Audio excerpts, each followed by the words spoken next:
college football playoff is officially around the corner, and I, like many of you, are stoked. And in my opinion, I think there's a lot on the line here, and not just for the playoff itself. I'm talking about for all the teams outside of the Big Ten and the SEC. Even more specifically, Arizona State, Boise State, and SMU. Because if the Big Ten and the SEC teams just absolutely roll everybody, it's just going to further the narrative that they need to break off and go do their own thing. Essentially forming a Power 2, which will include the likes of Clemson and Notre Dame, and then a group of 8 of literally everybody else outside of the Big Ten and the SEC. And this got me thinking, in the event this does happen, which does kind of feel more like an inevitability as time goes on, what are these groups in the quote-unquote group of 8 supposed to do? Obviously, the teams aren't just going to go away, but the thing is bowl games don't really get anyone excited. But if there's one thing Americans love, it's playoffs. So I think this new group of 8 should break off and do their own 2014 playoff, similar to what the FCS does. Don't worry, I put something together. Here's what I think it would look like.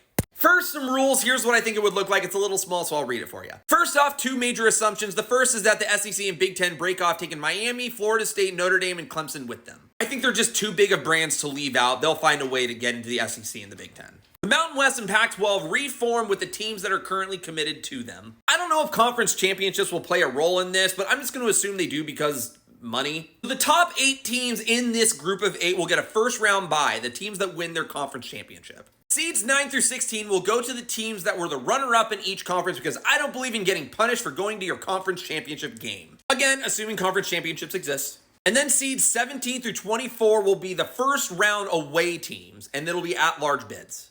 The top seeds will have home field advantage all the way through until the national championship, which will be played on a neutral site. And if this happened this year, here's what I think it would probably look like. Here you have your conference champs, your runners-up, and then the at-large bids. I even went ahead and put them all in a bracket just to see what it would look like, and this, I think, would be a ton of fun.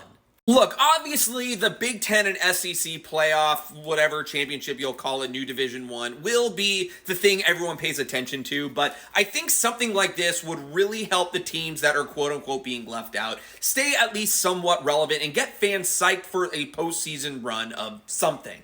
As a fan of a team that was basically left at the altar, I went to Washington State, and I have no delusions that a national championship against the Oregons and the Ohio States are well out of reach for us now. The Holiday Bowl against Syracuse it'll be a fun game. I'm looking forward to it. A playoff like this would get me way more excited. But I want to know what you think. Would you watch a 2014 playoff of all the teams that get left out of the Big Ten and the SEC? There's a lot of cool teams here. I think this would be a lot of fun.